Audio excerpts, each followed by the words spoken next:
Episode 4, British Strength Radio, Sam Bollands. Welcome to, I guess, your gym, really. Thank you. Well, it's not my gym anymore, No, but it is the gym that I train in. I've actually sold my shares. I'm no longer part of Ultraflex. Okay, so a couple of people actually asked us about that when we put the little the question sticker up. It did used to be part of your gym, didn't it? Yeah, I was a co-owner of Iron Athlete Gym that started here a couple of years ago. And after about a year and a half, I ended up selling my shares and moving on. You know, all amicable, good terms with the guys. I still wish everybody well down here. Just went back to my old job, which it worked out better for me. Okay. Really. What was up? Why did you do that? Truthfully, I opened this gym to make money. I wanted to make a lot of money. I was making a decent amount of money in my old job, but I thought that if this gym really took off, there'd be a lot of money to be made, and the finances weren't as much as I expected, and the stress that came with it, I underestimated how stressful it can be being self-employed, not having holiday pay, and everything else that goes with it. I think I took my old job for granted, really, and as I got further down the line, I just thought, you know what, I'm going to be happier going back to what I did before, having the security and probably earning a little bit more money as well. It made life less stressful overall. You've really got to have the passion to run and own a gym. And stick with it, because it's a long-term investment. It's not something that is going to happen overnight. And I have a lot going on. I've got a fiance now. I've got the plan of kids in the near future, and that was going to hold my life back, having to wait for the gym to reach its full potential. So that was my main reason for going back to employment. Yeah, I think you've hit the nail on the head in terms of what everyone else says as well about the same situation. Yeah.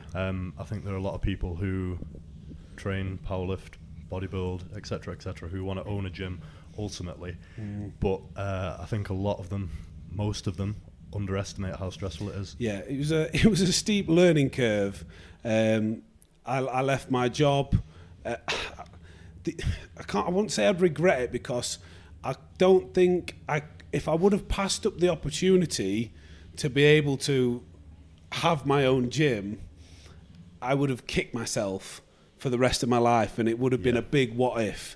It's one of those, a lot of gym goers, they go, what, if you won the lottery, what would you do? What would you spend your money on? And a lot of people, they say, I'd open up a gym, I'd get a gym, it's a lot of people what they say. So if money's no object, yeah, that's fine, but to run at a gym, to set it up, to keep on top of everything, it is hard.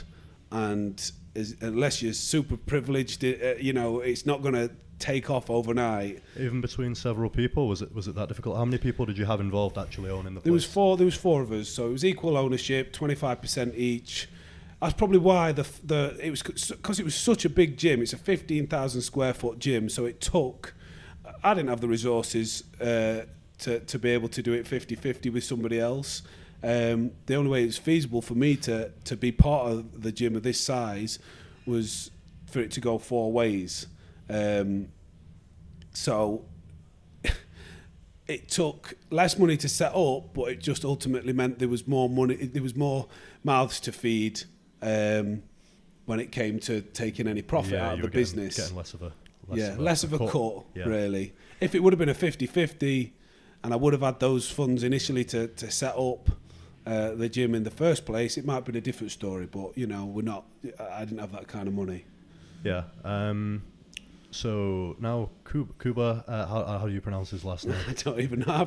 I know Kuba's a good mate of mine. I still don't know how to pronounce his name. Kuba Cielen. I don't know. Cielen. Polish. I don't. Somebody will be able to tell me how to pronounce it, but I'm not sure. Yeah, he owns it now, and he's jacked, isn't he? He's a bodybuilder. He's fucking brilliant. I think the statistics are, what is he? He's the first British junior to win Pro card, IFBB Pro card? Not the Pro card. I think he's one of the youngest to get his Pro card too, but he won the junior category and then the men's under 100 kilos. Right, so, okay. you know, I think that was UK BFF last year when they were the top, like, I don't know what's happened with the federation, something's happened, politics or whatever, but when everybody was competing in that, he cleared up in the juniors and the under 100 kilo category, and he is a phenomenal bodybuilder. Yeah, insane. He lives and breathes it, and he's probably the hardest worker I've seen ever in the gym. You know, every set he pushes it to the max. I can't, you know, me and Cooper, we have a laugh, you know, we have a dig at each other, but I can't say anything about his training. He's very hard, a very hard worker. And he must graft his arse off outside the gym as well on this Yeah. thing. He's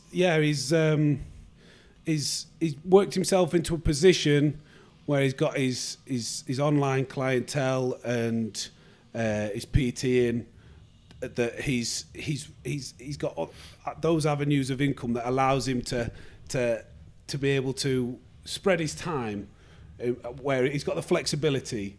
It's not like a normal full-time job where he's got stuck 9 till 5, where he's got to do these things, and then outside of that he's got to do other things. If he wants to be somewhere or feels he has to be somewhere, he'll do it, that kind of thing. Yeah, so he's got a bit of flexibility and freedom to be able to like push things to the max in terms of like he can choose when he wants to eat, when he wants to train. But he's earned that privilege by, you know, getting to the stage where he's got enough income from his online clients to be able to have that flexibility. So I'm jealous, but you know, he's like you earned say, it. you're happier now, though, aren't you? You are Yeah, happier now. definitely, 100%. It was a hard time going through the process, because it's not just opening the gym; it's getting plans approved. So you have to do a change of use application.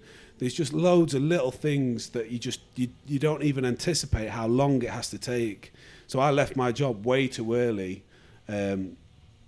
The funds I had to put into the gym, they actually ended up being depleted, and I had to borrow a little bit of money to put in what I need to put in. So I was in a really bad situation.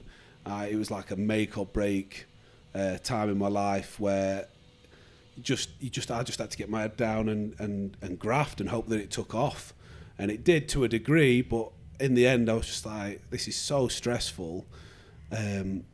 Life was better before. And I thought I put a price on the shares.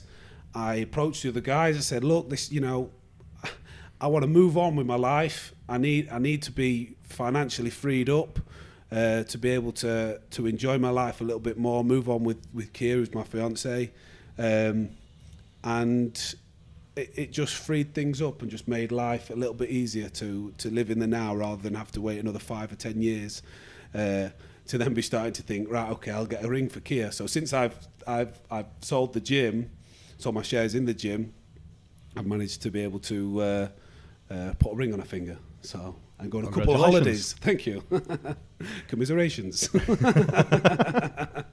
She's not watching this. Let's talk about that now then. So what is it you're doing now for a day job? I work in sales. I'm a sales manager at a security company or facilities management company called Star FM, and basically I sell mainly site security, so CCTV and man guarding, to construction companies. So when they're building a building and it's halfway through its build, it's got copper pipes, wiring, plant, diesel all on site, stuff that gypsies and thieves love to go that on. I let go missing because I'm asleep during my night shifts.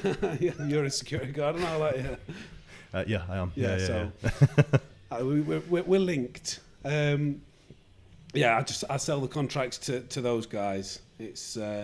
It's sales basically. It's boring. You have fun doing it though, don't you? You watch your Instagram stories. Who's that guy who you troll? Who you troll all day long? Tom, who I work with. Yeah, he's an interesting guy. He's funny. He's a guy from Essex, so obviously with the accent he's going to get a lot of stick up north with those guys.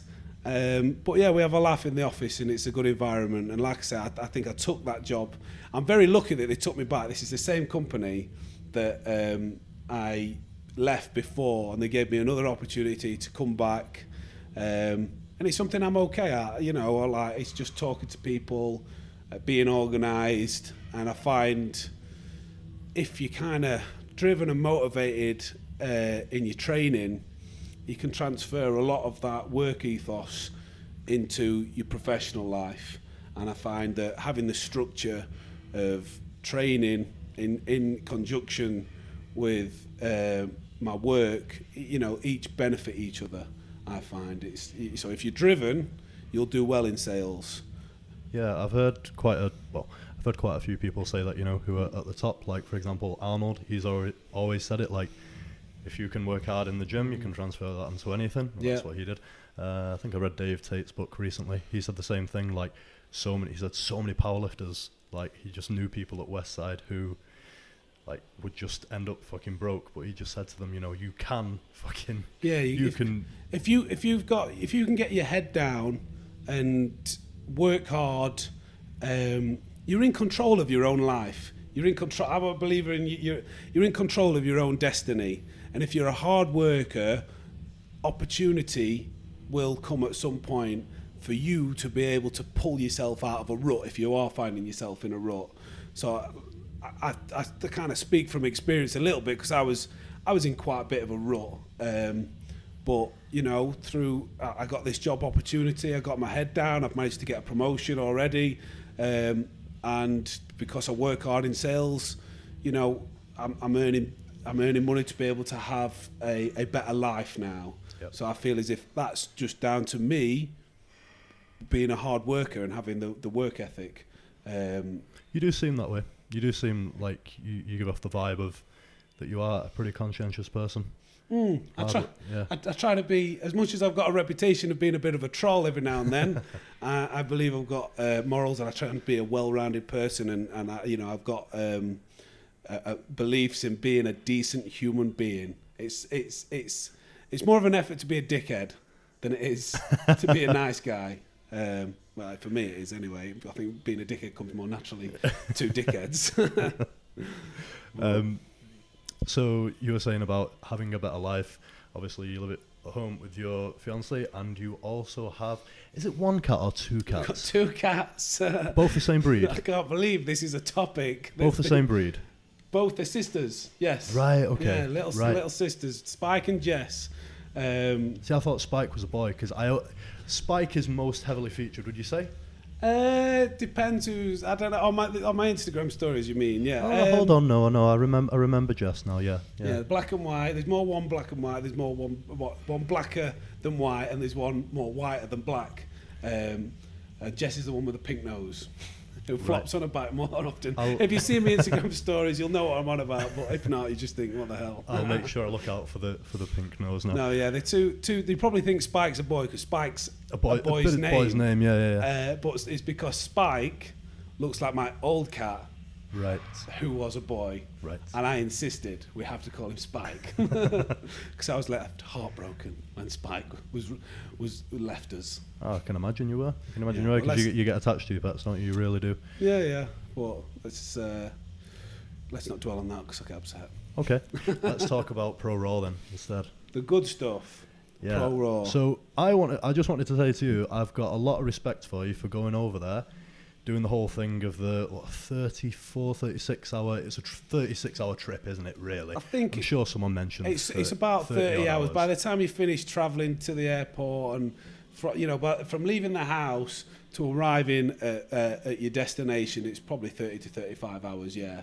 With a stopover. It's not a nice trip. Because a lot of people would be put off by that, and I thought, you know what, no matter how the British team, if you want to say, even though they didn't go over as a team as such, individuals, but we were still kind of representing. Yeah, and you were all together, weren't you? Yeah.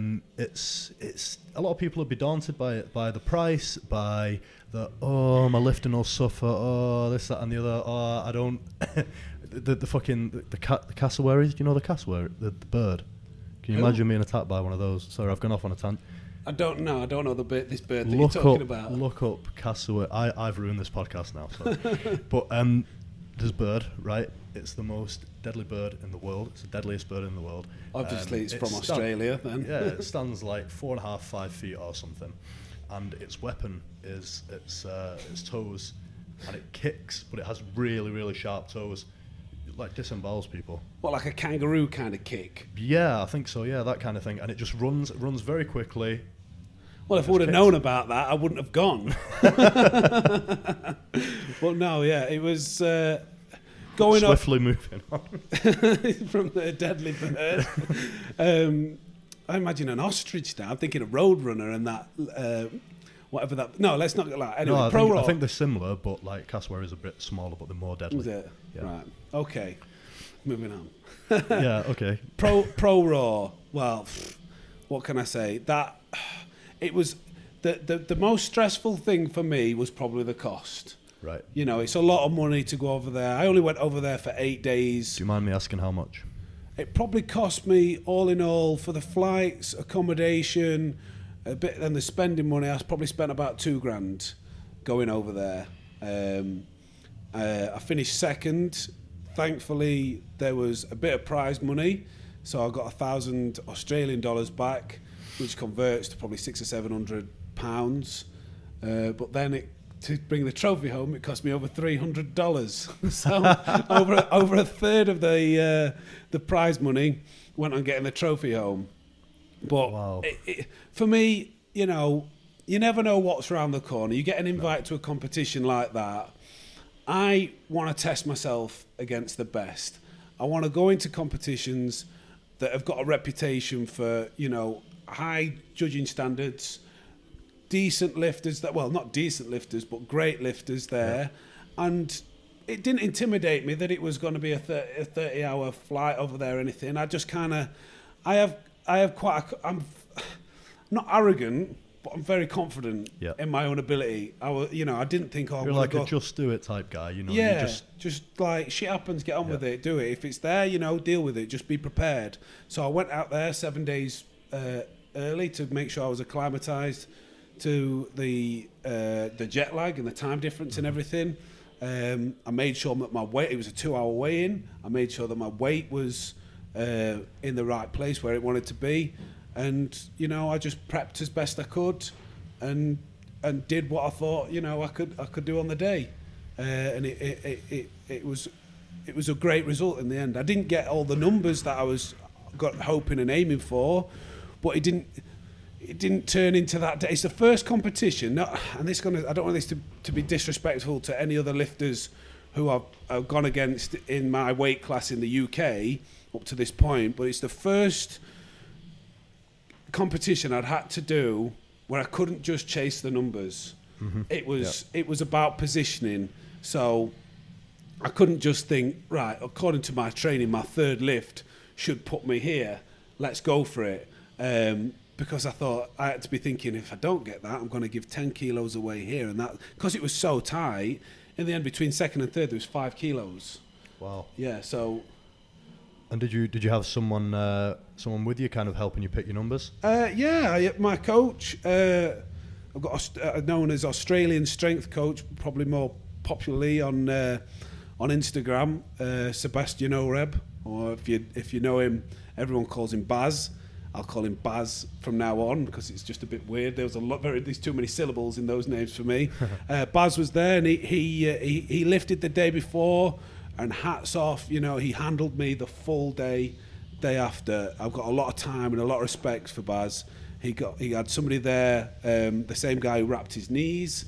Him and his wife were there all day. He handled me, and you know, he went above and beyond to make sure that I was looked after throughout my trip, really.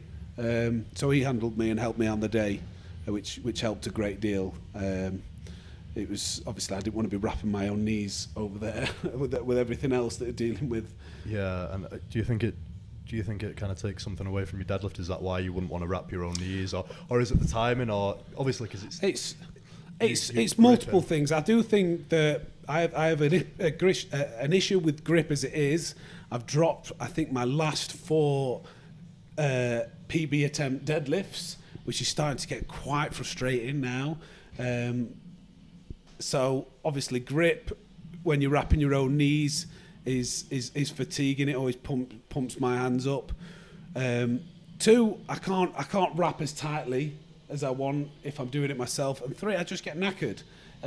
If I'm training in the gym and I wrap my own knees, before I've even started doing my set, I'm out of breath. I don't want to be walking out, attempting a new 1 rep max and be gasping for air before I've even attempted this lift. So I always want somebody there to wrap my knees at competitions. I'm 125 kilos. I'm not the most flexible guy. When you start getting to like 800 pound plus weights, I think those little bits of having somebody there, that extra little percentage can make all the difference. So that's why I would always opt to have somebody there wrapping my knees, if possible. But makes perfect sense, doesn't it? Really, if you've got the option, they're good. Yeah, it was one of the I started. I went with Baz for totally different. I don't know if I got the invite to Pro Raw, and then I thought, you know what, I want to make sure I've got the best of the best. And I've been following Baz a long time on Facebook and on Instagram. I'd seen the results he got out of his clients. It consistently improved people. I thought, this guy, listening to him, he knows what he's on about. He trains in a similar way to me. He seems to have 2 pressing days a week, 1 squat, 1 deadlift. That's the way I'd trained. And then I think the last selling point for me is how he seems to have developed and brought Thor on. Yeah. In the last 2 years since he's been working with him, you can't deny he's taken him to another level. So that was the final selling point. I thought, you know what, I'm going to invest my money into what I think is the best strength coach out there at the moment. And it was a really good investment personally. It was, I not only did I get stronger, I've gained a hell of a lot of knowledge in terms of technically, how I should be lifting. Made some big changes in my bench, which is just starting to click now, and just the reasons why he implements certain accessory movements. I did a lot of high bar tempo work before in my build up to this competition. I think that's one of the reasons why my squat had come on so much. My last PB squat was 355 at the British last year. I squatted 370 very comfortably. I did 380. I went down, came back up, but I didn't hit depth. But again, it moved quite smoothly. My squat it's skyrocketed. Because I think the time you competed before that was it the British Body Power? Yeah, it was almost a year ago. Was it 355? 355. 355. Yeah. So that's I think I was if I would have just there was about an inch in it for the depth call on the third squat. Great call though, I'd say, strict but fair call, and but undoubtedly I had the strength there for at least 380. But that was when we're talking about Pro Raw. That was one of the things that was really good to me. Not just the whole spectacle of it, the stage it was set on, the no expense spared, the warm up room, multiple monoliths and benches, all that top quality. They even had custom made knee wrap rollers that were on their own podiums. That's pretty cool. Yeah, you bring your own, and you have to find somewhere to do it yourself, and not everybody's got one. Yeah. They had like about 6 in the back for everybody to use. I brought mine across with me, thinking I'll need this, and then it was like, wow, okay. So not only how well it was set up and the spectacle, but to me, what really sells this competition is the standard of judging, and there's no bias. There's no bias. I love the fact that I squatted 380, and I knew when I came up with 380, I hadn't quite sunk it as deep as my 370. Yeah. And I looked up at the lights, and I knew I might not have got it.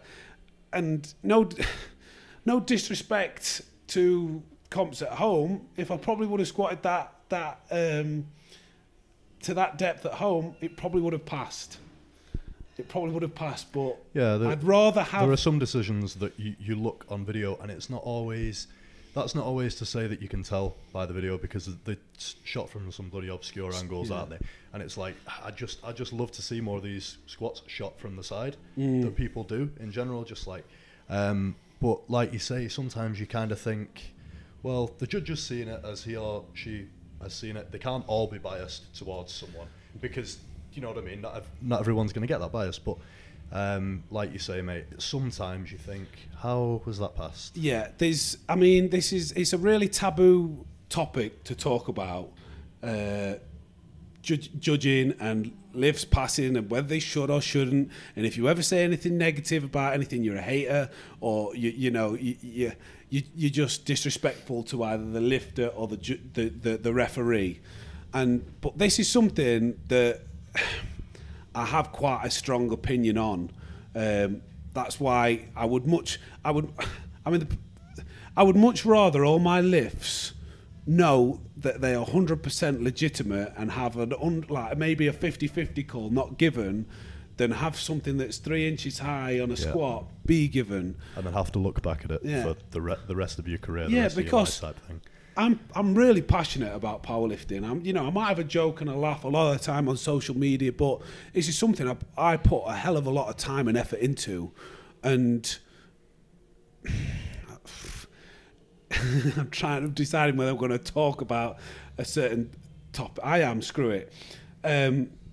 It's something that's... Sam, can I just pause you for a second? To check whether... It will be. It's just that what happens is the screen obviously goes onto screensaver mode, and I just want to make sure double check that we're not just talking into nothingness. Right. Yeah, there we go. We're all good. And can I just, in advance, if that music is being picked up by the microphones, which they shouldn't be because they're the opposite of condenser microphones. Don't know what they're called. But I apologise. It is what it is. It's a massive business, and it's not like we can tell them to turn the music down. Do you know what I mean? I don't think it will be, but hopefully not. I can hear it, but I don't know whether I can hear it in my headphones or whether I can hear it. You can hear. I think you can hear. It's quite Okay, basic. Yeah. right. Fingers crossed you can't. Yeah. But yeah, right. I am going to talk about something here that might be a bit controversial, but it's not. It's something that I think is important to talk about, because I think it's important to address it if we ever want powerlifting to be taken seriously as a sport. And recently, we're all aware, if you have anything to do with powerlifting, we're all aware that there's been some bad lifts passed. Mm-hmm. Some undoubted. I don't care if you weren't there on the day. There are some lifts that you just, particularly on squats, because squats is probably the most subjective one. Yeah, because there's not the depth, like you say, is subjective. It's not like you get a press command with bench. Yeah, it's like a deadlift. I mean, you're going from the floor and you're going to lockout. You could hitch it a little bit and not quite get it, or ramp it slightly. But with a squat, you can go you can turn like what's meant to be a 100-meter race into a 60-meter race. Yeah. And there's a big difference. So I think we're all aware that there's some bad calls that have bad lifts that have been passed, and it's a minefield talking about it, because it's not the lifter's fault. He or she have no control over what the referee gives, and secondly, these refs and judges, they're kind of like the foundation of the sport. They give up their time to at the kindness of their heart, more often than not, to come and help out and judge, so we can hold these competitions. So when it's a touchy one, but there has to be accountability to these bad decisions, and you can't, if you just let it go. If like there's a milestone lift that gets passed, which clearly shouldn't have, or a record gets broken, you can't just be blasé and be like, well, the refs gave the white lights.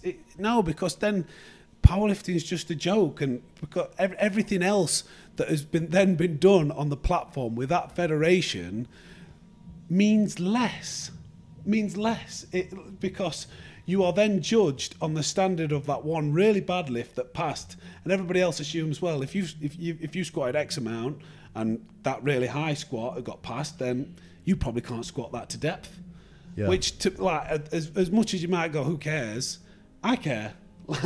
I'm very competitive, and the reason why I train so hard. If you want to beat a record, but you know you wouldn't cut that squat high, and that squat has then been hit like 20 kilos above what your current PB is, it's kind of like, well, I'm trying to beat a record, but it shouldn't be there. It's a kick in the face. Yeah. And this is the circuit. This is what I'm going to talk about now. It's something that has affected me personally and nearly put me off competing again in powerlifting. Delroy McQueen is when I first started lifting. Mm-hmm. He was one of the first guys. You know, I started lifting. I think I pulled 300 kilos in the gym, and everyone was like, "Oh, you're so strong." And I thought I was the shit. You know, I thought, I am so strong. I'm like, I must be one of the strongest guys in the UK. And I'm weighing about 105 kilos. And then I discovered a guy called Delroy McQueen. And I saw what he was lifting. I saw what he was squatting. And my jaw hit the floor. And he was the first guy who I kind of realised, like, who opened my eyes to what kind of true strength is at the time. And it was a moment where I was like, wow. And he's a lifter who I've always found has conducted himself really well. And that's one of the reasons why I look up to him. He's a good lifter, and he's also, from my experience with him, being a well-rounded, nice guy. And technically, all his lifts, he squats well, he benches well, and there's no discrepancy in whether his lifts are passed, which to me is a factor. No, I'll just quickly say that I think I had the same experience as you did with kind of meeting and knowing Del in terms of when I got into it, like 2014, he was top dog, and he was just right. Good job it beeps because what we do now. What's happened there? I don't know why it does that, but try and stitch it together. Yeah. So. And he was really the guy to beat in the UK at the time. I mean, obviously... It wasn't that long ago, was it? No, the standard has just fucking skyrocketed, hasn't Tom it? Martin's just blown everybody out of the field, really, I think. Such a nice guy. Went to a seminar of his. I had back injury, which was stopping me doing anything lower body at the time. Told me to squat high bar. Hadn't even thought of it. I could kind of progress. But carry on, mate. Yeah. So I was going to say, I owe stuff to him. Yeah, he's the type of guy who he's inboxed me. I've never, like, when I've been injured or had an injury or something, he'll go out of his way and he'll try and help you out, and he's inboxed me, So he's like, I'm just like, wow, like, oh, that's really nice of him. So he was a guy that from the beginning of when I started powerlifting, I was just like, this guy has just got unattainable strength. I don't know how somebody can lift that kind of weight. Then I got to the point last year, literally just over a year ago, where I was entering a competition where I'd done the numbers and kind of figured out, if I have a really good day, Delroy McQueen held the Neil side record, or the all-time British record, whatever it was. I think it was 915 kilos in the 125 class, or 917 or something. Yeah. And I worked out, if I can get these numbers, then there's a chance that I could out-total Delroy McQueen, somebody who I'd always looked up to. I did this competition. I had a really good day. I got all the lifts that I wanted, all the third lifts I wanted. I told 920. I went absolutely ballistic. There's a couple of videos of me celebrating when I pulled a PB deadlift. That is the one where I really, really let go, and I celebrated that hard that I couldn't speak for 10 minutes afterwards. I lost my voice, and the euphoria of like attaining that milestone for me was just I was so motivated. I felt so good. Now, this is the controversial side of the part of the story. 2 weeks later, there was another competition held, and another lifter, I'm not going to name him because he's a really nice guy, it's not his fault, he did a competition, and he out-totaled that. He took the all-time record, or the Neil side record, back. Is this in the 125s? In the 125s. He out-totaled me. I think I know who you mean. Yes, but like, I don't want to disrespect anybody, but it was quite. Was it about 940? Just so I know. Yeah, who yeah, you yeah, mean. yeah. Right. Okay. And it was like I say, it was a squat that was quite obviously you didn't have to be there to know that squat really shouldn't have been passed. It was a very dodgy, extremely dodgy. If I thought it was 50-50, I wouldn't say anything. It was quite clear that it should never have passed, and that was when I saw that. It really affected me. It took it knocked me off, and I thought, right, okay. It was in the same federation. It was associated in the same federation, so took the British record as well off me, and I had a real moment where I struggled to. I was kind of like thinking, what is the point? Why am I doing this? Why am I going to all this effort to make sure that all my lifts are legitimate and like proper and like make sure that you set the PBs on the platform, because we all say, you know, gym lifts don't count for shit. You've got to get them done on the platform for them to mean anything. And then I've seen this total and I think, well, that's past. But to me, that doesn't mean shit. I'm sorry, but it's not what you can total. And it really demotivated me to the point where I thought, well, I may as well just do gym lifts if that's the point. Why should I spend money in entering these competitions, this, that, and the other?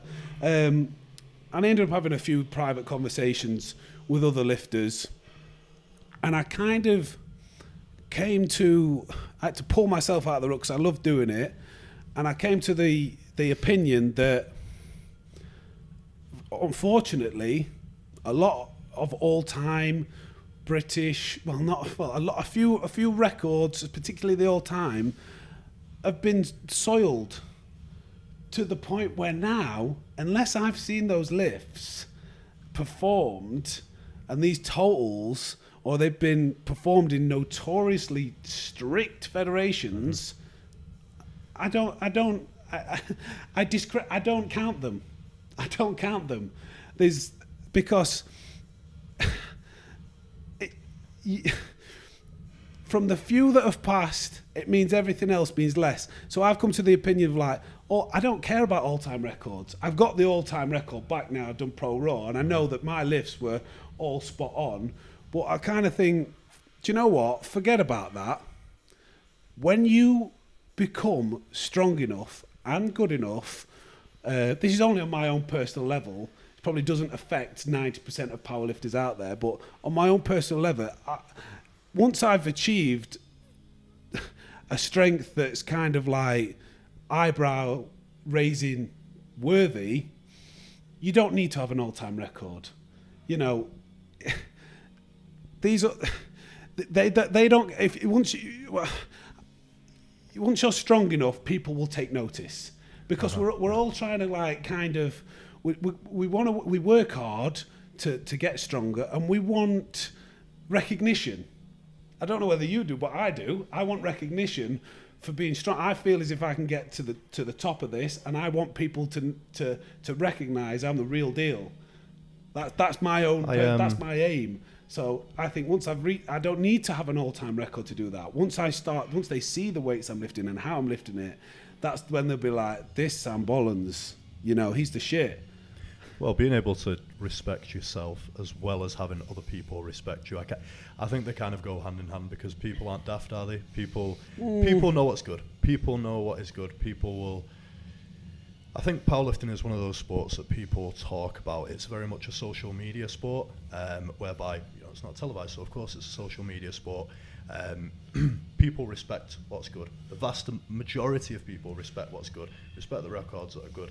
And at the end of the day, like you were saying there, you probably had a moment where you thought, well, you know, should I sink to their standards, or should I raise? It's about raising your own standards, sticking to your own standards. That's even, it. And just like doing the best that you can do, because at the end of the day, that is what over time will transcend all this stuff. And that's out of your control. Yeah, so you what kind of have they're to doing, let that go. Yeah, and there's people, you know, lots of people parade records round that.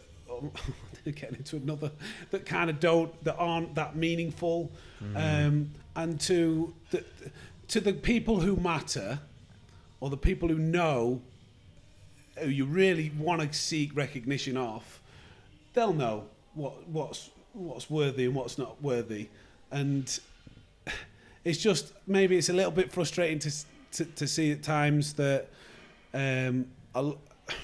some of these records or these totals gain a fan base because they don't know the ins and outs of powerlifting, and they get like they end up getting like their own little fan base that are blowing smoke up their arse, telling them how good they are, and the guys who really know what's going on, they're just like, you just shake your head and you just think it's just patience. It's patience, isn't it? Getting to that level whereby it's like you're able to surpass everything, but you're not only able to surpass it, you're able to surpass it properly. And it's kind of like maybe it's a couple of years down the line, that type of thing.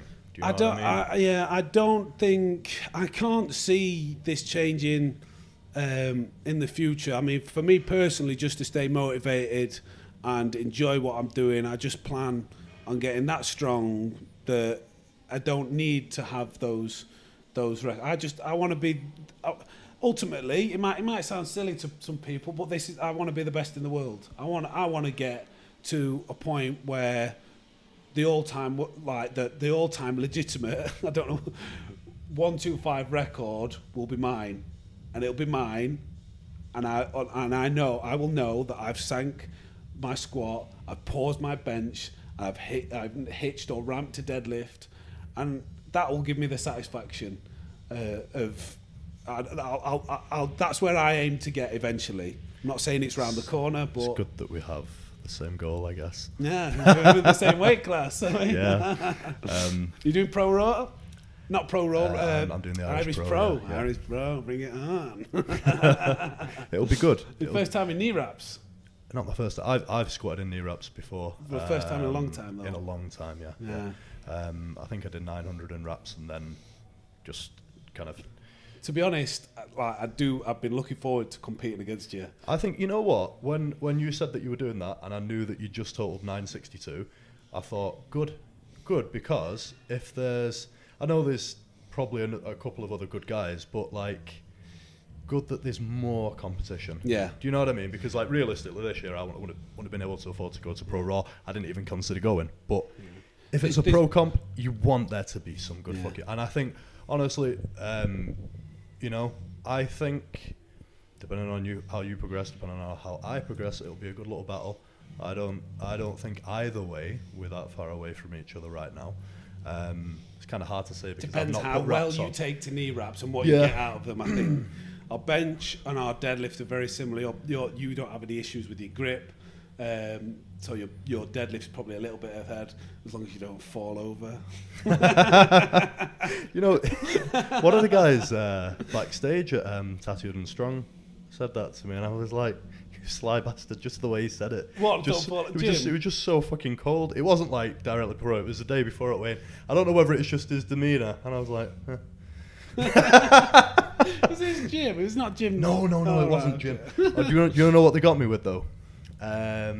We were just after weigh-ins, and I was pretty upset that Dale pulled out, to be honest. I wasn't upset with him. I was just like, you're looking forward to lifting against him. It seemed like it was just going to be a 2-horse race then, which we know it didn't turn out like that. Jim and I both royally fucked it up. But I think I felt for you both on that day. I was watching the live feed.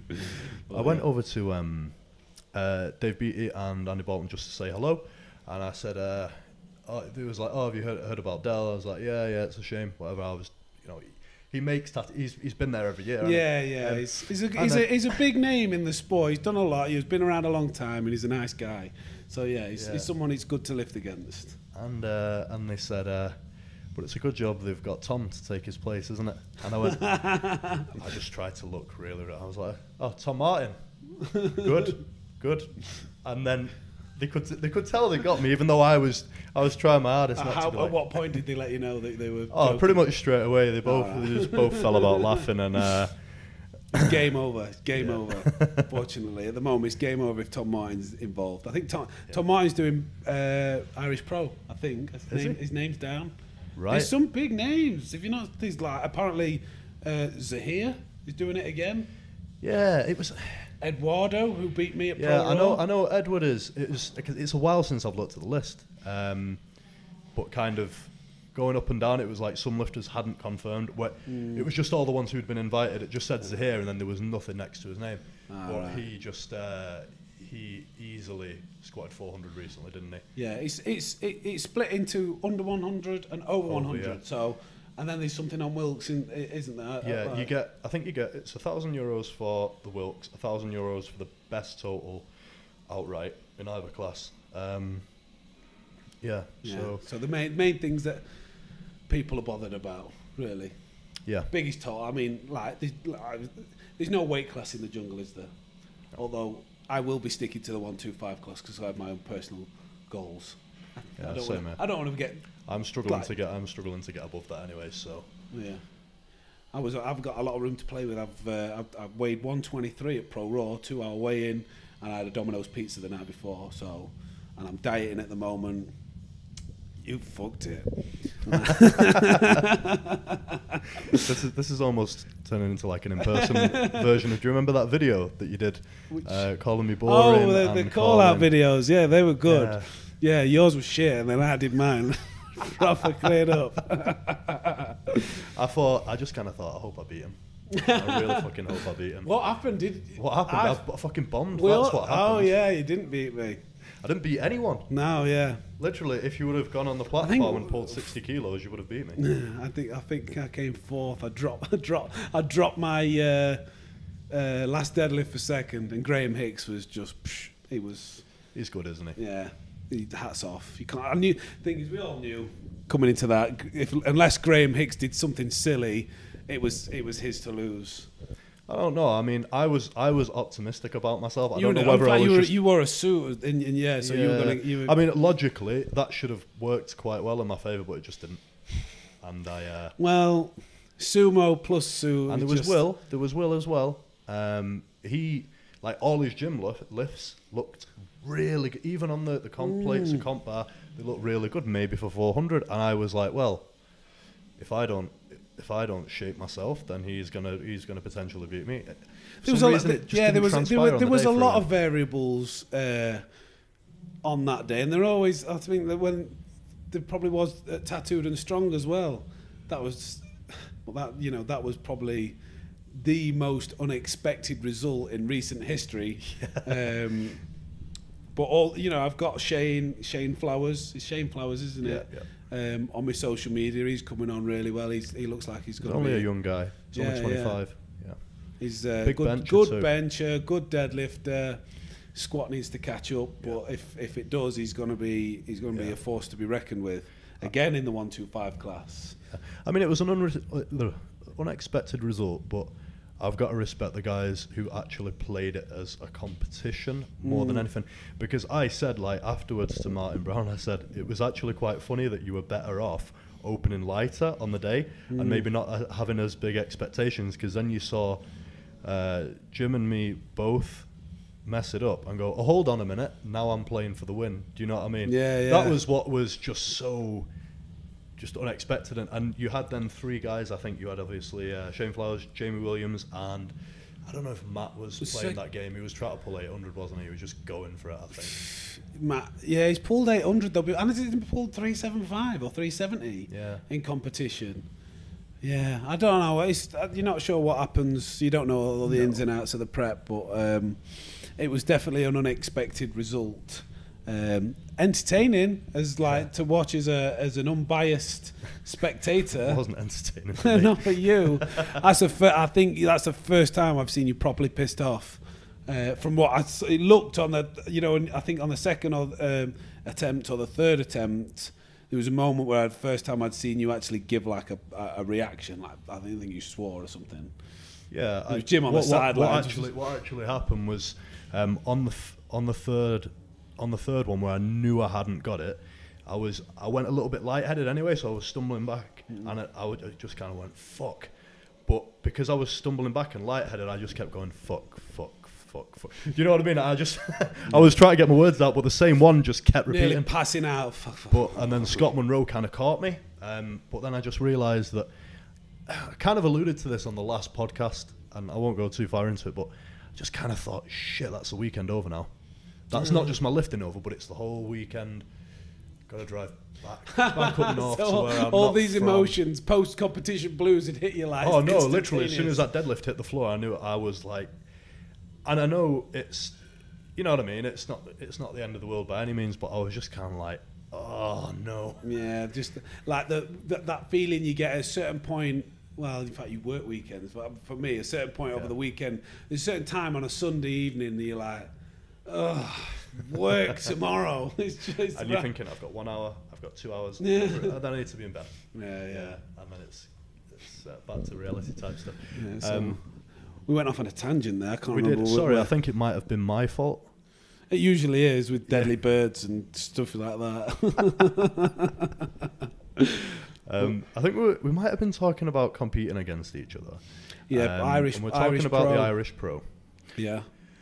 Do you think 3 metre ups will make a difference compared to 2.5? Did you use 3 metres in the British when you did the 3.55? Yes. Right. Yes, so I did. You did. So presumably then, okay, you've got the strength gain, but you presumably don't make that much difference. I don't know, because I feel as if I've developed my skill of squatting in wraps a little bit more since working with Baz, so that's a factor. I'm wrapping my knees with a different technique, which is another factor.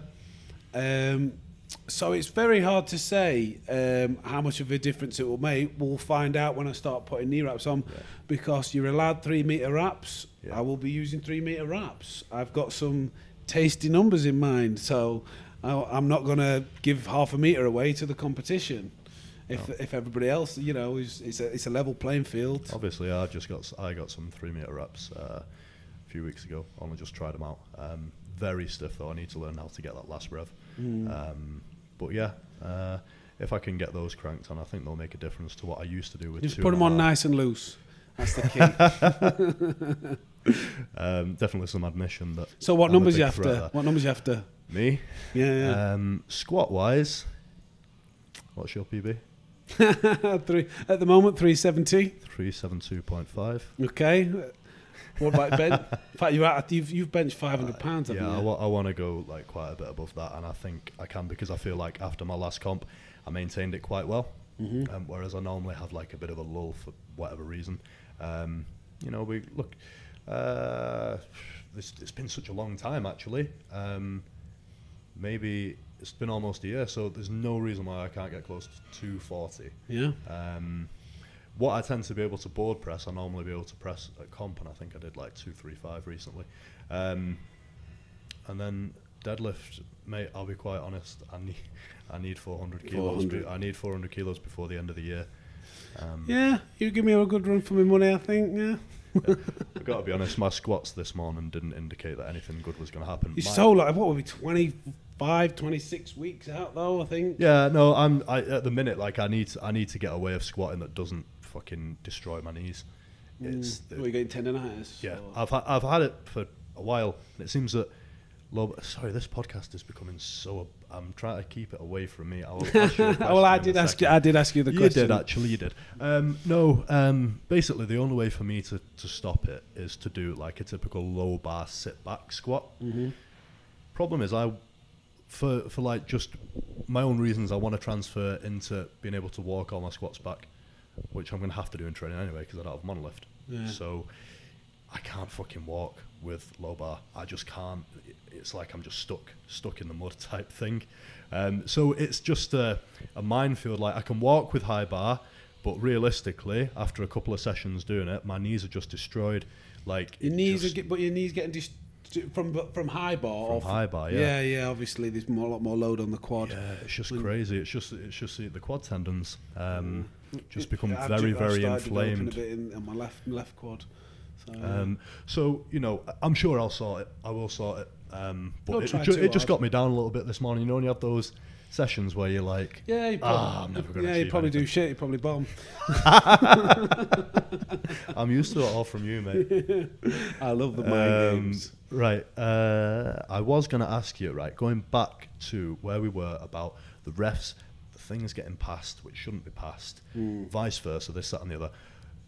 You say, what can actually be done about it? I'm not talking even in a massive scale, but in a small scale, because people will say to people, okay, well, if you don't like it, then come and referee. And most of the time, people, they just don't want to, because these people are volunteers, and it's great that they're volunteers, because at the end of the day, we wouldn't have comps without them. But what do you feel can be done? Maybe, I don't know, go on. The main one that everybody says, but I think it's like a money issue usually, is video ref. Video refereeing it, everybody keeps saying it. There must be a you know, we've got the screens there, and like everybody's got a smartphone. I don't know what the system is to put in place, but you know, there's got to be something that you can do with the What about like in so that it's not they have I think IPF comps have a jury, don't they? Is it called a jury, where they have maybe 6 people there? Or even if you had the same 3 refs and you did what they do in rugby, I don't know if it's just rugby union or rugby league, but they go to the video referee afterwards, and then you've got the big screen. Yeah, they review it afterwards, and it might be bad to say, why not appeal if you think a lift's bad? If you're in the competition and you think it shouldn't have been passed, then, but if it definitely should have, then nobody should have any qualms against doing that. I mean, it might seem like you're being a bad sport, but if it's within the rules and you've got the balls to do it, yeah, then. if it's within the for me, it's just keeping a consistent standard of judging. It's so hard to do, but that, I mean, if you look in the Olympics, for Olympic weightlifting, there's strict calls in there, and what. You know, whatever. There's never been a scandal. I can't think of ever like the video that's gone viral from a scandalous lift that's been passed in Olympic weightlifting. No. So why despite the fact that I don't actually know the rules, but but why can't we aim to attain that, you know, that kind of strictness? I don't know. It's not. There's not an easy fix, but what I think, it's just frustrating when you're involved in it, when you see these things passed that shouldn't be passed. Maybe it's just me. I should learn to let it go. But I think it's just because I care so much about the sport, and I put a lot of time and effort into it, and I'm very competitive. Ultimately, I don't like being beaten, and I especially don't like being beaten by something that I don't think should have even been counted. So, what do you think about if there were maybe just some courses set up for the refs? Well, they do. You have to be qualified, don't you? I don't know to what degree the qualification is. I don't know whether it's just a day of shadowing. I think in like our federations, not the IPF, because I think the IPF do actually do a really good job. I mean, yeah, I was just about to say that. Not that ours don't most of the time. No, and it's such a, like I say, it's such a minefield, because you don't want to be disrespectful. You appreciate all the hard work and effort that they go to put these competitions on, and you just don't want to look like a dickhead by slagging anybody or anything off. But at the same time, if nobody says anything, then how's it going to improve? Yeah. But yeah, the IPF, I'd much rather, I'd love to lift in the IPF if that was possible. I like the idea of it with the walked out squats. Everything's fairly minimal, if you know what I mean. It's held to a very, very high standard. You never, if that's what I say, if a record has been set in the IPF, there's no way I'm going to question that. You almost don't need to watch it. Yeah, and I think probably what they do, which is great, is, well, in fact, it's something that happened more recently to what was the name of the meet? Thor did a meet, didn't he? A powerlifting meet. Yeah, it was, and he had Thor's Power Challenge or something like that. he had Boris Shako reffing him, and I know that this because Baz told me. He said to Thor, I'm going to warn you now. I'm going to be stricter on you than anybody else, because I have a rule that the higher the standard of the lifter, the stricter I have to be, because the weights that you are lifting are so much higher than anyone else, and the level that you're on, the complete elite level, that if I pass something that shouldn't have passed when you've lifted, it's going to go viral, and I can't afford to lose my reputation. And I think when a ref is like judging these big lifts, they should probably think the same. Think this, like, if something, without any disrespect, but if like Johnny Smith, who weighs 160 kilos, squats 180 kilos and it's an inch or two high and it passes in competition, is the world going to end? No, it's not for a record. Okay, whatever, you know, but if who's a good example? Tom Martin. Not that he ever has any questionable lifts, because you know that's one of the things that is so impressive about him. Everything's just spot on. But if he squatted 440 kilos, but he squatted it 6 inches high, which I'm sure he could do, and it gets past. Well, you'd see it anyway for one, and then you'd doubly see it if it went viral for being bad. It would, you know, it has such a bad impact on the rest of the sport. So I think I don't know what the fix is, but I think there needs to be a bit of accountability, and I think that there's kind of like a whole attitude towards, if anybody says that a lift shouldn't be passed, or questions whether something was correct, or tries to give somebody, like even on training videos, you go, oh mate, yeah, you want to watch the depth on that, you know, you want to make sure it passes in. I saw it the other day. Dell commented on something, and what he commented on a squat video was perfectly sound. I didn't get involved. I was very close to getting involved. But he commented on something, giving honest critique, not being a knob. He gave some honest critique, and the comment section just lit up because he'd said something that was like quite clearly, if you looked at it, you could see where he was coming from. Yeah. And it's like everybody has the attitude of like, don't post anything negative, don't post no negative comments on my lifts. Like, mate, you posted it on social media. It's a public platform. What was it? Was it on this person's social media, or was it in something like Gym Outcasts or whatever like that? No, it was this guy. It was a squat video that this guy had posted on his own thing, not in a group or anything like that. Yeah. No, I was just gonna say, because like, say if you post it in like Gym Outcasts, it's the only group I know of. But like, Jesus Christ, you're gonna get. Do you know that group? No, I don't know why I was added to it, but it just. I think it might have been decent at the start, but now, oh my God. Just, I'm not even hating on it. It's just kind of like, it's the one group that you know that if you put something negative, then if you... No, it's just like you will get something commented on, just negatively, and then you'll get people counteracting the quote-unquote negativity, and there are some jokers in there. I think what you've got to kind of realise, if you post it on social media, unless you put it on your whole profile's on ultra private, friends only, and it's like set to that. Which most people are. It's just all public because people want the likes and they want the attention. Mine are all public. You know, if I do a big lift, everybody see it. Look how strong I am. But be prepared that if somebody doesn't think it's legit or wants to make a comment, it's perfectly within their right. You just got to suck it up or just don't post it. So I think the attitude of kind of like, if you question anything, you're a hater or you're just a bad person or you're negative. It's like, no, you're not. You're just being honest.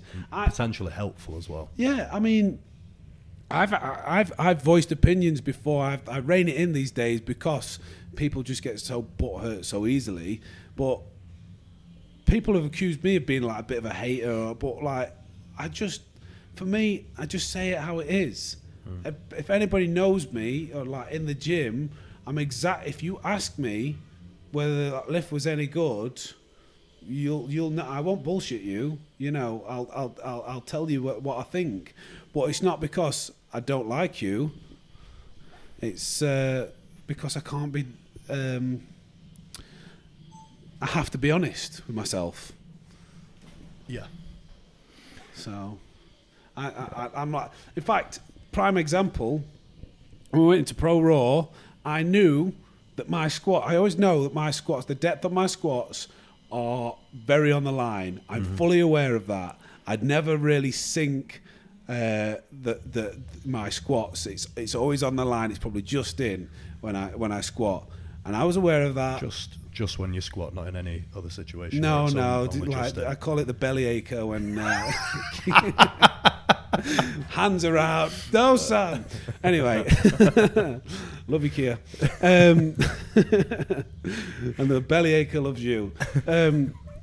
Anyway, when we went into Pro Raw, started warming up. There was Baz there. There was James there, Baz's brother. And I said, look, before we start, I'm going to start warming up for squats. I know my squats aren't the deepest. I don't want any yes men. I want you to be brutal. If it's not in, fucking tell me. I don't want like the yes man, the hype. Yeah, you've got it, bro. And then go out onto the platform and just fall flat on my face. Tell me how it is. I can critique myself. You know, when I watch my training videos back and know I've got to work on, but I would much rather have a team around me that are keeping it real than blowing smoke up my arse. And I think I think a lot of other lifters out there kind of fall into that. They all like for like kind of be positive, comment on each other's stuff, and never actually say anything negative, and it holds them back. Give them some honest critique, and they might actually improve. Like. A comparison I've always made is when X Factor, you know, when they don't really do it the same these days, but when people go and audition for X Factor and you've got these kids going on and they literally sound like a cat being strangled, but they're convinced that they are world-class singers. And it's because their parents have cuddled them and told them over and over, you are amazing. You're going to be the next Mariah Carey. And they go on to TV and they make an absolute twat of themselves.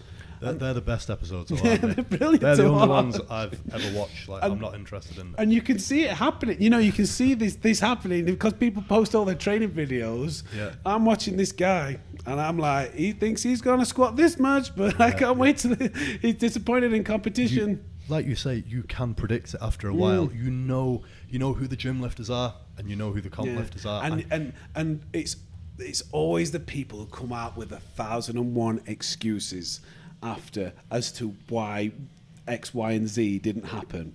I hate excuses. I make a joke and I troll and like. I have like a running joke, the excusionary, as to why I'm not going to lift like 100 kilos more than what I actually lifted. But genuinely, like, I don't like if I've totaled something, even if I've not had my best day, I don't want to make excuses. Just do it better next time.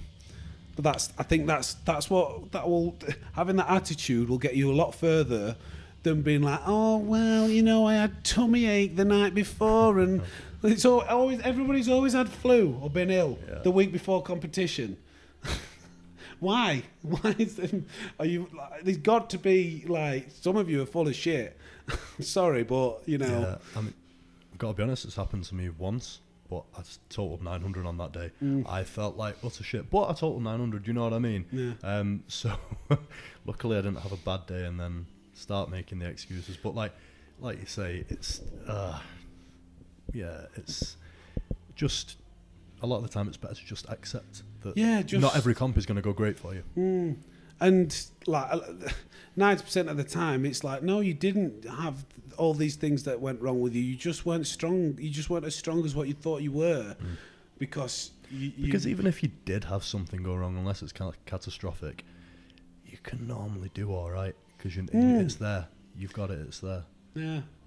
I mean, I didn't get the numbers that I wanted in what I was aiming for in Pro Raw.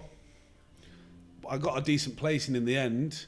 You know, it was I came into it aiming I thought if I go 9 for 9 and everything goes well, there's a chance I can get first. I didn't. But I'm going to sit here and go, well, if this happened and that happened and if I would have got my third squat and blah, blah, blah, blah, blah. No, I'm not. Because you just look a bit of an arsehole, really. Just do better next time. Irish Pro. And I'm sure you were expecting to have the lifts that you wanted, but also go, right, you know what, I've come over to Australia and I'm not expecting this to be like a meet in Britain. Do you know what I mean? So you probably had a little, how do I say it, like a little buffer around the numbers that you wanted, whereby you know that internationals aren't the same. Not that it's an excuse. No, I didn't have that attitude. I just thought, I know, like I did before I went out there. Before I started warming up, I was like, no, I'm getting this, I'm getting that, I'm getting that, no question. I didn't even take it. I didn't think, oh well, I'm going to Australia and this might happen, because to me that's an excuse in myself. I didn't want to have that attitude. I was like, I'm going over there and I'm having this for my third squat, I'm having this for my second bench, and I'm pulling this for my third deadlift. No questions. And then I got into it, and it was like I say, it was because it was the first competition where placings were so tight. I had to change my attitude, because that was the first. It was a steep learning curve. One of the steepest learning curves that I can't believe I didn't realise was once you've put your lift in on your squat on your bench after like 60 seconds or whatever, you can't up it. I thought when I squatted 370, I nearly fell forwards just as I was holding it at the top, and it knocked my confidence. I wanted 390 I wanted to attempt 390 for my third squat. So I walked off the platform and I said to the table 380, and I thought, I'll watch the video back, because I had people videoing all my lifts. I'll watch that and then I'll decide. I watched it back and I thought, that flew. Yeah, I know I can grind out a squat. Tell them 390. They came back and went, no, you can't. I was like, oh, great. And if you watch the video back, when I didn't get the 380, I reacted very badly, because I kind of knew to have a shot of first place, I needed to squat 390. I needed to squat 390. And then build on that. Who was the guy who came first, and what did he total? Edward, he squatted. What was it? Eduardo, I can't. He's was the it Finnish the guy. Finnish guy? Yeah, oh, yeah. He came first on the 125s. Yeah. Right. Yeah, so he won it. He squatted 405. He totaled 990. So 405, 230, 355. I think that gave him 990 total. You know what? I had no idea he came first. So I don't think I even saw him on the podium pictures. I don't know. Yeah, he was. I don't even know honestly, I don't even know he did it. Well, on my day, it's the super heavyweights and the 125s. Yeah. And everybody keeps the top on.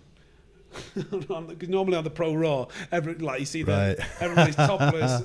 Well, I was ready. I was I was thinking, we'll rip our tops off, and I'd gone to the effort of like trying to stay moderately lean, and then I walked out there and realised, oh, the first guy's got his t-shirt. I'm keeping my t-shirt on. I'm not being that one guy in the middle of everybody. You know what that would do, though? That would like typify the stereotype of the Brit who goes on holiday with his vest. Pasty as fuck. He just gets his top off. He's got a can of lager. Cheers, lads. England hat on. Do you know what I did on purpose? I wore wrist wraps. I saw some wrist wraps, Strength Shop wrist wraps. Excellent company, check them out. Not that I'm sponsored by them or anything, but they're amazing. I had the Strength Shop wrist wraps that had the Union Jack. Right. And nice. When I saw them, I'm like, right, I want to wear them in Pro Raw. I wanted to like have something that like signified I was from the UK while I was out there. Yeah, it's a good country, isn't it? Really. Yeah. We're pretty privileged. We did pretty well, however, over there. I mean, like, I finished second. Marcus Kane managed third in the 110s. Dale Langford, he finished third in the under 95s. And then Susie, did she? I don't know what. I don't think she podiumed. No, I think because I remember reposting all there were three guys who podiumed, you, Marcus, and Dale. But you know, everyone, how do I, everyone gave a good, I guess they gave a good account of themselves on the platform. Yeah. Marcus was a big surprise. Obviously, Tom Martin, he dropped out because he'd re-injured his quad while he was out there. I think the good thing that he did there was he got to the warm-up room and he tried. Yeah, he still tried. You know what I mean? But he was compensating. He had the Graston, what's they called? Those metal things where they rub on the. It's called a the scraping tool. Yeah, that thing. I saw him. He was doing all he could do, and I think he did his last. He tried 220, and I think he just did it, and he was like, no. The level of compensation there going onto that one leg. He retore it on that. You know, all the blood pulled again. Hats off to being such a competitor and still attempting when he literally had retorn it 7 days before that. So, you know, unfortunate. He's determined, isn't he? You can tell he's determined. He knows he wants to put something on the platform that kind of signifies how good he is, and he's yet to do that. He's yet to have the perfect day and really show what he's capable of. Everyone knows it. They're just waiting for him to put it down on the platform, which is going to be enjoyable to watch when he does it. Mm-hmm. Yes. So you briefly mentioned your sponsors there. So probably I would say about a year ago, I think you probably to be fair, when you switched your job, pretty much around that same time, you probably had a bit of a shift where like you started getting everything in order. Yeah. With your lifting, so you got your CPAP. Yeah. You got. I think you had the Butchers sponsoring you. Yeah. Which was a good move. Bolton Butchers, check them out. And you got You're in South Yorkshire. And you got Platform Ready. Mm-hmm. And it seemed like I can't think if you got your physio as well. I can't think if not really a sponsorship, but I started getting everything. I made the investment in what I thought it might take to help me get to that next level. I'll be honest, I went out and sought these sponsorships. They didn't come to me. For a long time I'd sat back on my laurels thinking, when I'm good enough, they'll come, they'll ask, and I got to a level without sounding too much of a dickhead. I'm like, oh right, this guy who's like in the same weight class as me and like total nowhere near me, it seems to have a sponsor. How did that happen? And in the end, I just thought, you know what, I'll send a couple off the back of the Brits and the invite to Pro Raw. I sent a couple of messages out. I'd always use Strength Shop stuff, so it made sense, with a kit to get a sponsorship from them. They were the first guys who were fully on board and just like straight away, yeah, sure, no problem, which was great. Bolton Butchers, I knew of them. Somebody I knew was already sponsored by them as well, and on obviously the cost of going to Pro Raw is going to be expensive. So I thought, if they're interested in helping me out, that's meat, unless you're vegan, is always a cost. Yeah. It's probably the one which saves you the most money, right? Like easily, each week, like they're saving me loads of money, and I'm so appreciative for the support that because they're a little family-run business, and I'm not just saying it because I'm sponsored by them. They are great. They like the things they do. They like it's like meal prep as well as just meat, and they'll put meals together. So it takes a lot of the hassle out for you at the same time too. So yeah, those were the guys off the back of more recently Platform Ready, just off the back of Pro Raw. Did they approach you on that one, or did you approach them?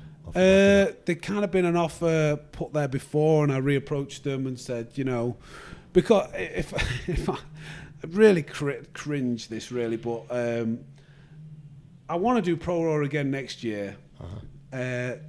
Ideally, I'd like help towards the cost of going. So anything I'm playing the game.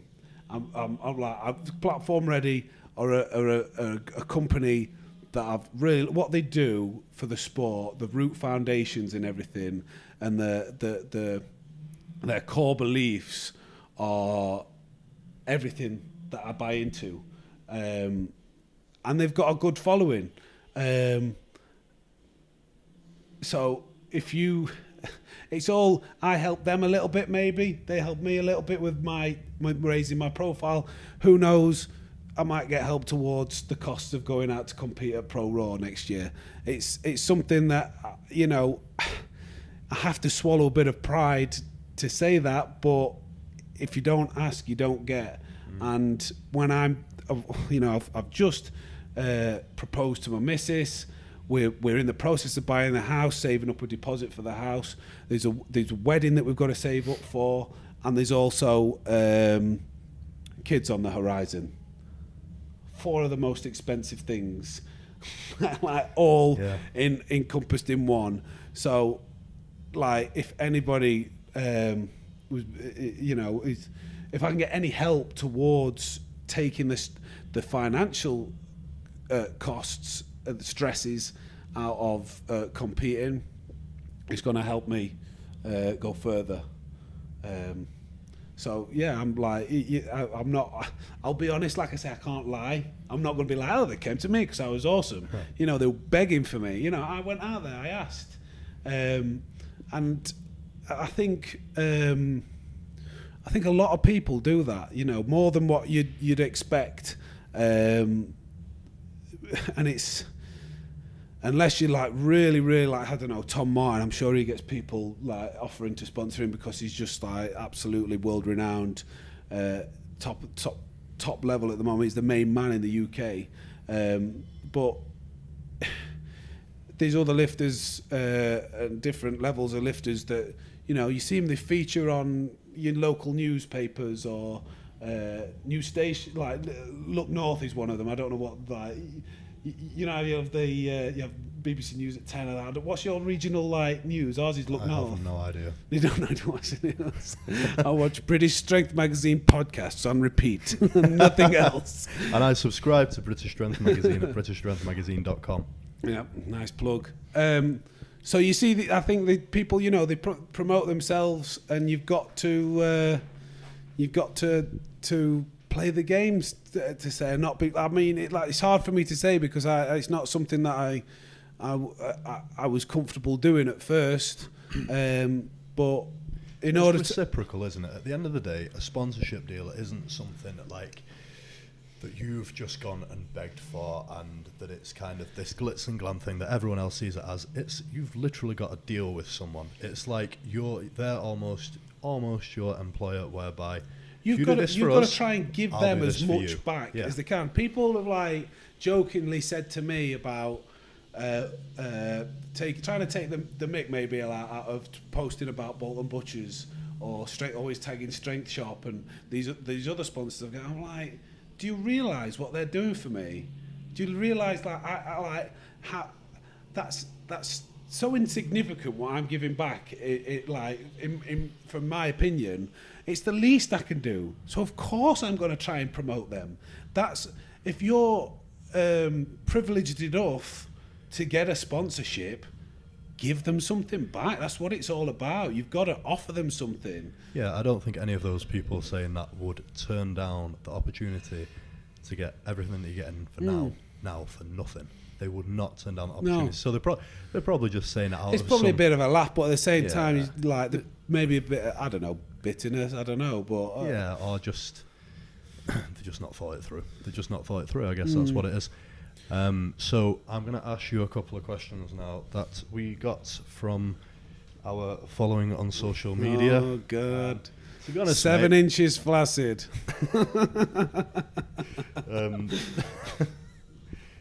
Okay, so I'm trying not to look so surprised. I think we've actually covered most of that. I've incorporated. I've incorporated most of them into the podcast. Someone has asked, how do you gauge when you're too old to train? Too old to train. Too ill. Too ill. Too old. That's a funny one. That's not one that crops up very often. You've kind of got to know your body a little bit. It's probably in the same way as when you judge. Even if you program, like Baz programs me, if I come into the gym and I'm burnt out, I know my body well enough to go, I'm not doing that. I know that will not benefit me. I'm burnt out. I think on one of the final weeks of prep, he prescribed me to do two sets of 5 with 300 on squats as kind of a deload session. Towards the end, that was like, you know, it might sound like a bit heavy, but it was, because it was towards the end of peaking. I'd been driving all day. I came into the gym and I just felt like shit. And I did 3 reps. I went, no, rack it. I did 2 sets of 3 instead. Because I knew my body and I was wise enough to like listen to what it was telling me, to go, that's going to be too much. That's going to fatigue me. So in regards of being too ill to lift, if you've got a little bit of a snivelly cough and a cold, man up. Like, it'll probably get into the gym, will help you sweat it out. But maybe just change the numbers to what you're doing. But if you're really, if you're really properly ill, you're going to be you're near enough going to be bed bound. That's how ill I've got to be. If you're puking up and you've got diarrhea, it's a different thing. Yeah. Rest, because you don't have any nutrition to make use of then, because everything's going out. Probably you just got to ask yourself, will this session be beneficial to me? How much am I, the way I'm feeling, how much am I going to achieve in the gym? People underestimate, particularly in strength training, how important recovery is.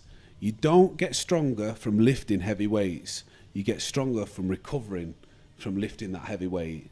So a little bit of extra recovery time, a 1 week off the gym, you're not going to lose all your gains. Just like chill out, be safe, listen to your body, and don't think 1 or 2 missed sessions is the end of the world. So that would be probably the best way of answering that question. I think it answers it quite well, which is actually just reminding me of something that someone else asked, which I didn't write down. Okay. The way Baz programs your stuff, like the way you said it there, having that deload sometimes makes the all the difference. Is it that give me a general overview, but does he train you into a bit of a fatigue state to the point where you can then super compensate at the end? Do you do it that way, or are you... Well, right, just give me a general overview. For me, everybody's different to a degree. So basically, Baz's belief, he's going to kill me for giving this knowledge away for free. It depends on how strong you are. The more weight you lift, the more recovery time you're going to need. So for me, I'm lifting fairly heavy weights. So if I have a heavy... I don't go heavy on squats or deadlift in the same week. I'll have 10 days in between a heavy... But if I go heavy on deadlift... So here's my training split. I bench on Mondays. I squat on Tuesdays. I bench on Thursdays. I deadlift on Saturdays. That's set. I'm very regimented. Those days don't change. So if I have a heavy squat day on Tuesday, I won't be going heavy on squats, on deadlifts, which is next, until a week on Saturday. Yeah. So I've got at least 10 days. And the same vice versa, if I go heavy on squats, if I go heavy on deadlifts, the next week I won't go heavy on anything. Yeah. And then go heavy on squats the week after. So these 10 days, I have to have 10 days, because those sessions push it. They're not. There's not so many heavy sessions for me, but when they are heavy, they're quite heavy. And the rest is not really a big deload. They're kind of moderate sessions. So they'll be like 75, 80%. So example. Let's think what I was programmed towards the end of. Well, actually, I tore my bicep, my hamstring. I was meant on the last 4 weeks out. I was to deadlift. I was meant to double 360 in training. I popped my hamstring and didn't end up doing that on my last warm up. Popped it on 335. But then the next planned heavy session was on the third week, it would have been 2.5 weeks out, that I was then meant to do a single of 365 on squats, which I still managed to do, unbelievably, because I faked the hamstring tear to lure the competition into a sense of security. No, joking. They had a bruise in there and everything. It wasn't makeup. So yeah, there's a long period of time between the squats and the deadlift. The bench, a little bit different. It doesn't take as much recovery time. I'll have one heavy pressing day and one lighter / moderate pressing day. So that kind of makes sense. Is that you following that? And that actually makes me think that's slightly different to what a lot of people are doing these days. That's less frequent heavy stuff than a lot of people seem to be doing, and more in line with like more of an old style approach. That's the way. It was very similar to the way I trained. So the way I programmed myself before was 1 week. Week 1, I'd go heavy on deadlifts and light on squats. So then the next week, I'd go heavy on squats and light on deadlifts. I kind of got to a level of strength where I realised I can't go heavy on squats and deadlift in the same week. I just don't recover, and I fatigue and I just feel shit, and it catches up with me. So that is the way I'd done it. He does it a little bit more with a little bit more recovery, but the other sessions aren't as light. They're more moderate sessions. Depends on your level of strength to how much you can get away with that, but never underestimate how important recovery is. And you can still get stronger from your moderate sessions at like 80-75% or whatever. It's not... well, they say 80% is the average of your working weights, which increases strength. 80% is like your magic number, isn't it? See, the other thing that I think he factors in, Baz, it's not just about the short term hitting that total, that big PB total that you want to hit that milestone for the next meet. He focuses on longevity. This is something that he's kind of drilled into me. You know, this is a safer, more sustainable way of training. We only have audio now for the rest of the podcast. Fine. Because I've just drained that. It will happen though with the lack of technology that I have right now. But hopefully that last one recorded on video, and we can, this looks terribly unprofessional, but at the end of the day, I'm just starting out doing this. I will get a new camera. Just, Stop making excuses. Let's just move on with the content. They'll get over it. There were reasons. There's been enough video in, it's just us two sat here. We're not. Should I just put a still up? Yeah, me. And then have some talking mouths. We'll have a pose down afterwards, and we can see who's the. No, in fact, we're not going to do that because Alex is he was quite a good bodybuilder back in the day. But yeah, from going back to Baz and his programming, it's all about longevity, staying as injury free as you can, and being in it for the long term. I'll be honest right now. Irish Pro, I want at least 1,000 kilos. I want 1,000 kilos. I think 1,000 kilos is very achievable in the time frame and the numbers that I think I can attain in that. But if it wasn't so, I shouldn't really. If I was just below, or Baz thought I was just below that. Why stay safe, and 5 years down the line you could be totaling 1,100 kilos rather than pushing and rushing and risking things for that short-term gain. And your best total always comes from getting all 9 lifts anyway. Yeah, really, doesn't it? Obviously you want to play it close to the line on your attempts, if that's what you mean. Yeah. Or do you mean just kind of try to put everything into every prep? I mean, stop. I think the attitude of we're all guilty. It's hard for me because 1,000 kilos is a very big milestone, and it's hard not to want to push for that and be like the next person to do it, because it's a big thing in the UK at the moment. Only 2 other people have done it. in the UK? 3. No, 2. Who hasn't done it? Moving on. So, oh, dick. So, my attitude. It was from a seminar I went to actually. With Baz was there in it. Steffi Cohn, Steffi Cohn and Ed Cohn, and then a guy called Andrew Locke, who was very insightful too. But the 2 things that I took out of that more than anything was Eddie and Baz's kind of words of advice to be in it for the long haul. I've been powerlifting 3 years now, 3.5 years. My lifts have gone up considerably. I think what makes the difference on how far somebody will get is like how long will they stay injury free. We all know how much of an injury can impact on where you will get to. We'll get the little niggles here and there, but if you put yourself at those high percentages more often, it's more likely going to happen that something's going to go wrong. And I actually agree with that, and like you can see by my training that I agree with that.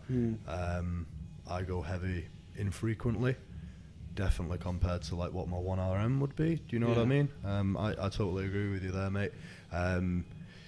You probably get similar results without risking injury as much. Yeah, like you say. So you might get to a total quicker in a year's time, but in 3 years' time you might not be lifting. By really pushing it. Yeah. You can have a quad tear or anything. I don't know, anything. These big injuries you can have. I want to avoid that because the human body is an amazing thing. It adapts so well, and it can get. It's evident. Like you see how much you've got stronger and developed. Yeah. It's just a matter of time. That you can. That's what my opinion is now. I've been there and lifted at Pro Raw, and it kind of opened my eyes. And I was like, do you know what? I haven't even had my best day here, and I've finished second. Why can't? If I carry on the way I'm going, 3 years down the line, where could I be? This is what I'm kind of trying to drill into myself instead of thinking of, I want a new two rep max in this prep. I don't have to have that. No. Let's think of what we're going to get. What's going to get us further on in the long term? I would rather total 1,100 kilos in 5 years than 1,000 kilos in the next year and then not be able to continue. Yeah, when you look at that, if those were the options presented to you, then absolutely. There's something to be said for you don't know how long you've got, but that's a whole different philosophical road that you could go down, isn't it? Yeah, living in the now. Yeah, but I think that's not always possible, is it? To just no. You need to like you just said. It's longevity. You need to have the longevity in order to. So in a way, sometimes that is just luck, but sometimes it's down to you setting yourself up for the longevity too. Yeah. So for what I do now, I spend a little bit more time warming up. I'm more prepared. When I did my hamstring, the day before, I do a lot of driving for my job. Right. And the day before, it was kind of unavoidable for work. I ended up doing 7 or 8 hours worth of driving the day before. That's the one thing that I can put down to why my hamstring popped. That and apart from my body not being able to handle how incredibly strong I am. That was a joke. I actually remember, or on the subject, didn't you troll someone saying that they were going to tear their hamstring because they'd been driving too much once? I clearly remember you trolling someone like, be careful with all that driving. I'm sure you might have said it to Del.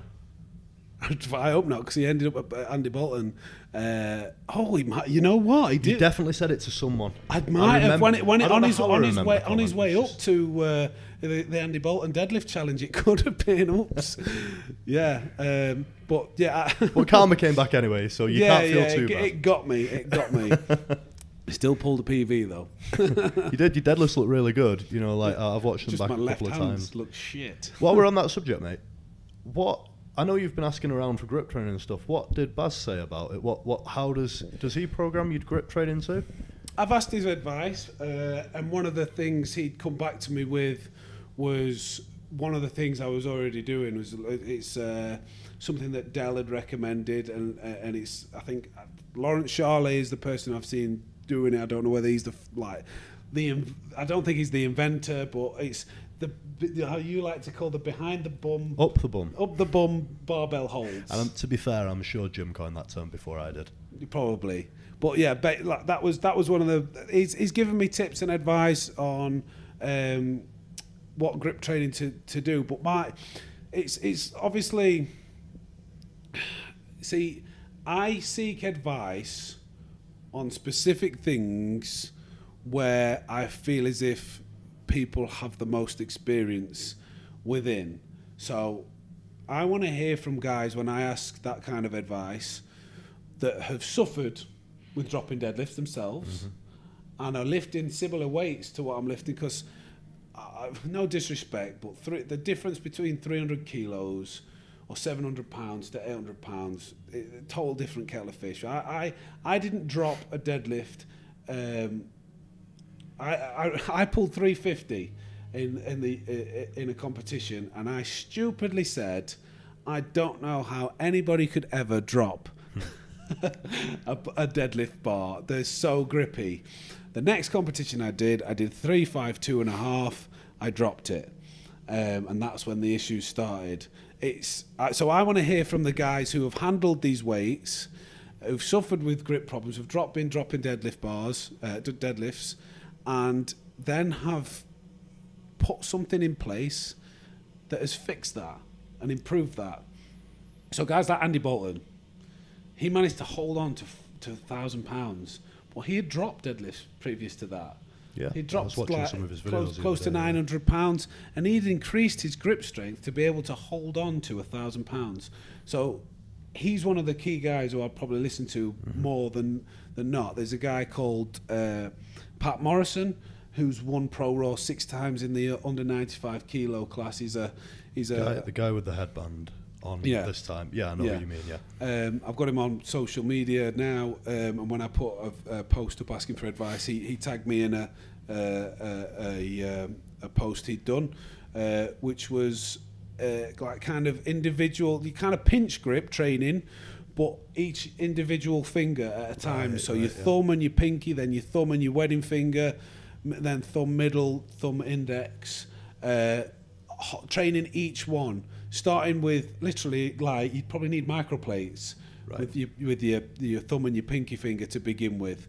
And he said that he was struggling to hold on to 270 in his prep, and he managed with a little bit of this training. He held on to like 350. That's a fair old increase. Yes, Jesus. I will. Horses for courses. We'll see what works. I mean, I doubt that I'll put it into. I'm already put it into effect. I've had my first grip session and I've started doing that. But these are the guys that I want to hear from. So my grip training now, because one of the guys commented on Richard Gibson, it was, who wanted to ask my advice on grip training. I wondered whether he was trolling me, but he confirmed he wasn't. Is those individual pinch grip holds. One of the things I think for me, the reason why it might not be helping with dropping deadlifts is I've never done any hand care. Yeah. I've never moisturised my hands. I've always thought you're a real man from Yorkshire. Yorkshiremen do not moisturise. That's kind of been my attitude. and the bigger the callus, I think, then the more likely it is to not tear. But then it's the opposite, because I was reading about this, and it's the friction, isn't it? That if the bar has something to grab onto on your hand and rip off. The way I think about it is, and the way somebody pointed out to me, is kind of like it's hard, but it's brittle. Yeah. So if it's brittle, it's going to crack and it's going to peel off. And on my second pull, one of my calluses split, half tore.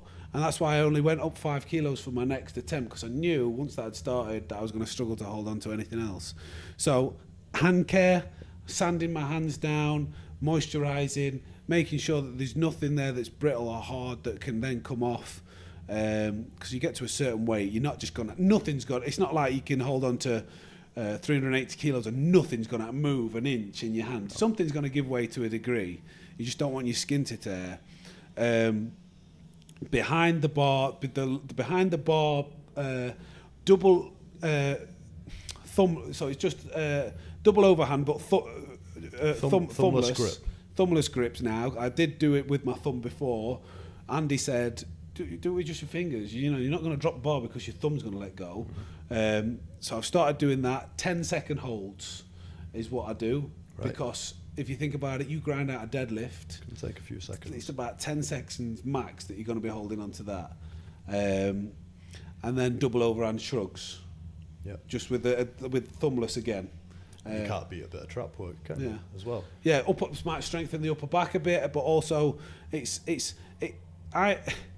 are the things that I think are most specific to me. For me, it's always my little finger and my wedding finger that are the ones that go. And I've experimented with different movements, but these are the ones that seem to target that area most appropriately. When I do the behind the bar holds, the way that my hand starts letting go of the bar first on these holds, it's exactly the same way as it comes out of my hand when I start deadlifting, and it starts going when I'm deadlifting. So that's why that seems to be really specific to me. Yeah, I'm sure it'll come up, mate. At the end of the day, it's strength. Just like anything else in your body. At one if point, you can increase your squat, your bench, your deadlift, you should be able to increase your grip as well. My squat's going to overtake my deadlift now because I can't drop a squat. Well, this is what gets me about a lot of the big. Exactly, this is what gets me about a lot of the big totals. What you tend to find is that the squat is a dominant one on all of the big totals. Yeah. I mean, I don't want to go off on a tangent about me, but that's what holds me back. You squat? Yeah, my push-pull total is really good. Yeah, but well, then again, you haven't had much time in knee wraps. You might find that if you've got that base strength, it should come up. Yeah, I'm not being negative at all. I have good aspirations for my squat, but I'm just saying, if you look at the field of everyone, the big guys in the world, all the big totals, they start with a big squat. Yeah. There aren't many people with a mediocre squat who can. That's I get what you mean, because I look at myself, and this is probably what gives me a bit of confidence that I can get further on, is because generally they kind of they're all. My bench is my worst one, I'd say, but it's still 222 and a half isn't the worst bench for a 125 lifter. No. So I feel like there's one trick ponies that are out there that might have a phenomenal deadlift or a phenomenal bench, and they get a lot of notoriety and great following because they are just amazing at that lift. But a true test of strength in powerlifting is the combination of all three. Total is king. Yeah. So I would rather be mediocre across all three lifts than be phenomenal at one and shit at the other two. Yeah. And have a lower total. And if you had to choose what came up, you'd probably say squat and deadlift, because something Dan Green said is they make up a higher percentage of your total. Yeah, definitely. Like, if you add 5% onto your squat, and your squat's 300 kilos, we're gonna try. That's going to be a lot more than if you had 5%. Let's not try and work out just in case we get it wrong. Yeah. 15 kilos, 15 isn't it? kilos, and then it's only 10 kilos if it's 200. Yeah. 10% then. 10% is easier. If you had 10% onto your squat and it's 300, in fact, 10% onto your bench, if it's 200, I suppose it's still 20 kilos, but it's still more. But it's still an extra 10 kilos more on your bench, and on your squat. And the higher that number gets, the more of a difference it's going to make. Yeah, and it has less chance of. It doesn't really carry over to either of the other two, whereas your squat could carry over to your deadlift and vice versa too. Yeah, you get one stronger. But with that aside, mate, let's wrap this up here. Thank you very much for coming on. Been my pleasure. Like I said, mate, you're a fearsome competitor. You can tell you mean business.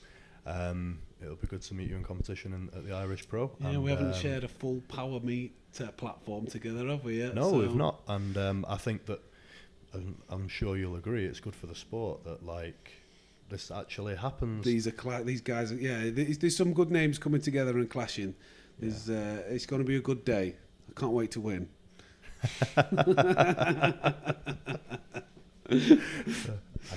Honestly can't. Nearly fell out of his chair. He's not recording, but his balance is that bad. He nearly fell off his chair then. No, see, I can't think of a comeback other than I can't wait to win. Well, if you want my comeback, you're going to have to scrape it off your mum's teeth. That was Jimmy Carr. Jimmy Carr. Jimmy Carr. Carr. I was going to say. Cheers, mate. Thank you. No problem. It was good fun. Can you clarify what you mean there? No.